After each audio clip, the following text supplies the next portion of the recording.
This is it, Nay. Wala nang kawala si Robert sa patibong.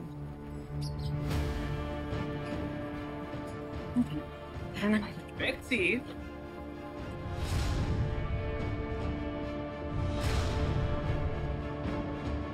Pumupunta ka ba nun sa bahay ni Sir Robert? Sino yun? Yung tatay ni Gina. Ay! Yung Gina! Yung malandi na tumraidor sa anak ko. Nanahimik yung anak ko. Nakita ko po kasi si Betsy nung isang araw nandoon sa bahay nila Sir Robert.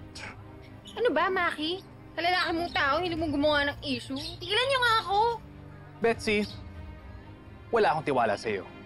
Dahil nararamdaman ko nagsisinungaling ka sa akin. Kaya kung naman yung binabalak mo, huwag mo nang gawin. Magbagong buhay ka na. Dahil sina Gina at Gerald, masaya na. Hoy! Nay, hayaan mo na, hayaan mo na. Huwag ka na babalik dito, ha? Ang asim mo!